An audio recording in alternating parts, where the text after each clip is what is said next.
Paz y bien. Un saludo fraternal de vuestra hermana ermitaña Consuelo de Jesús Abandonado. Desde el eremitorio El Pobre de Asís, en Cantabria, España, os doy una cordial bienvenida a nuestro programa La Voz Eremita, el cual surgió de una iniciativa del grupo Sanando Corazones y de la Iglesia Antigua Diversidad Cristiana. En el programa anterior quisimos recordar la vida de María, la Madre de Jesús, adaptándonos a la celebración de la Navidad. Hoy retrocedemos en el tiempo para contaros la vida de otra María, que fue la hermana mayor de Moisés y de Aarón. A ese efecto abrimos el Antiguo Testamento en el libro del profeta Miqueas, capítulo 6, versículo 4, en donde leemos: Recuerda que yo te di la libertad. Yo fui quien te sacó de Egipto, país donde eras esclavo. Yo envié a Moisés, a Aarón y a María para que te sacaran de allí. Traducción en lenguaje actual. María, o Miriam, es una profetisa y cantora de Israel. Es una de las mujeres que, como Débora, fue elegida y capacitada por el Señor para contribuir a la redención de su pueblo. Se estima que tenía entre 7 y 10 años cuando nació Moisés, y su hermano Aarón tenía 3 años menos que ella. De su encuentro con la princesa egipcia en el Nilo, sabemos que era una chica con múltiples cualidades. Era sagaz, protectora, emprendedora, ingeniosa, madura y desinteresada. En efecto, Joquebed, su madre, podía encargarle el cuidado y supervisión del pequeño Moisés sin vacilación. Y aunque fue ella la que salvó la vida de Moisés, siempre se la ve en compañía de Aarón y no de Moisés. Esto es perfectamente natural. Moisés había vivido en el palacio y asistido a las escuelas de los egipcios. Luego, un tiempo después de su primera aparición pública, había tenido que emigrar a Madián. Entretanto, Miriam y Aarón vivían juntos en su hogar en Amram. Fue por esto que Miriam no conocía a Moisés a fondo. Por el contrario, había una relación íntima entre ella y Aarón.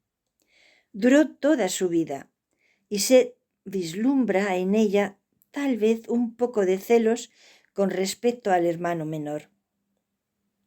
Sabemos, por ejemplo, que en el desierto de Sinaí, Miriam y Aarón se opusieron a Moisés. Lo hicieron bajo el pretexto de que se había casado ilegítimamente con una mujer de los cusitas. En esta oposición fue Miriam y no Aarón quien tomó la iniciativa. Esto se hace evidente en el orden de los nombres en Números capítulo 12, versículo 1, donde dice: Miriam y Aarón hablaron contra Moisés. Ella era la instigadora y la que tomó la palabra. Fue sobre ella que cayó la terrible maldición de la lepra. El que la mujer etíope de Moisés sirvió solo como excusa y pretexto para la rebelión se hace evidente en que en el contenido del argumento de Miriam contra Moisés no se menciona ni una sola vez a la mujer.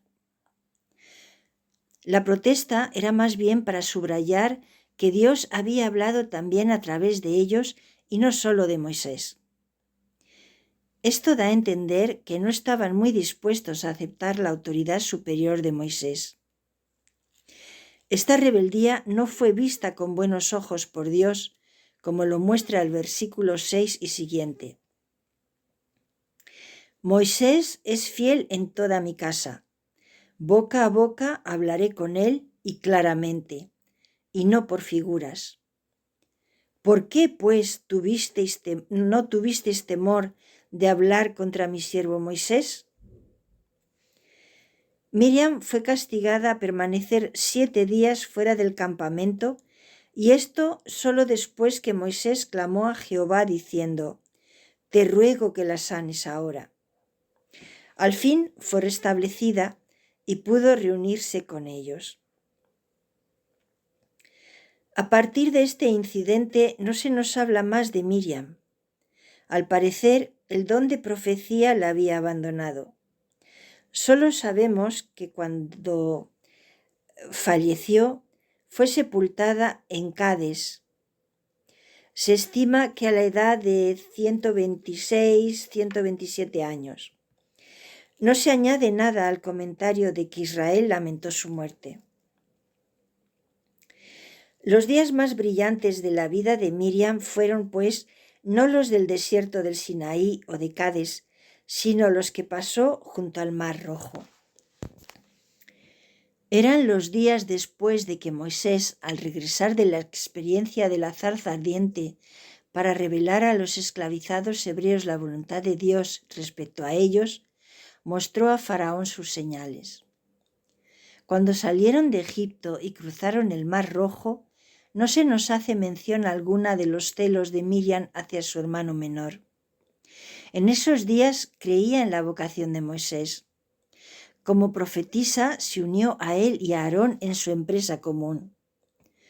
Tomó su lugar a la cabeza de las mujeres de Israel y con entusiasmo cantó las alabanzas a Dios junto a las dunas del Mar Rojo.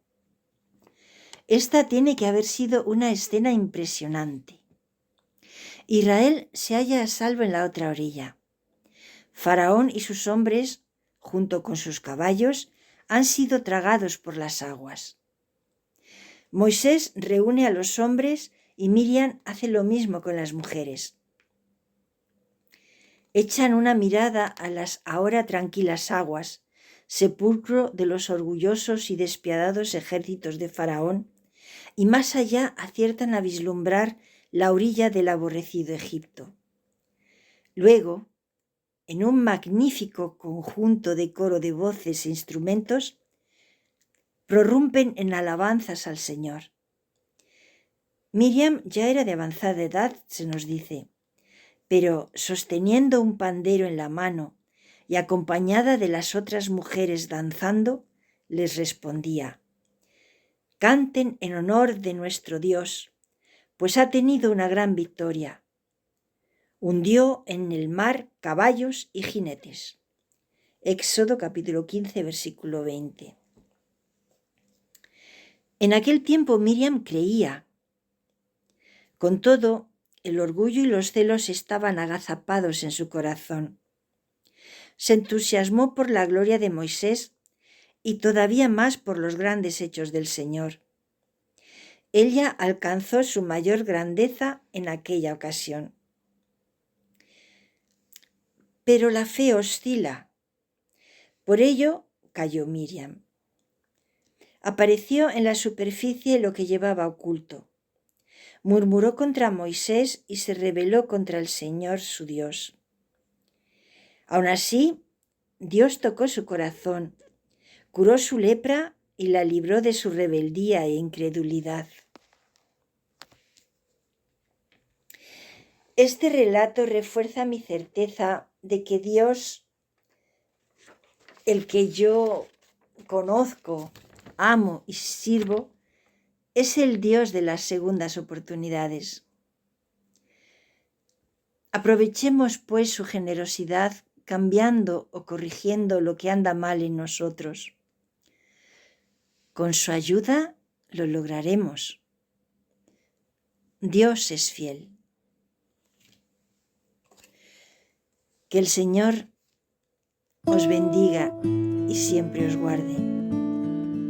Se muestre su rostro y tenga misericordia de vosotros. Que el Señor os mire con bondad a cada uno de vosotros y os conceda la paz. Amén.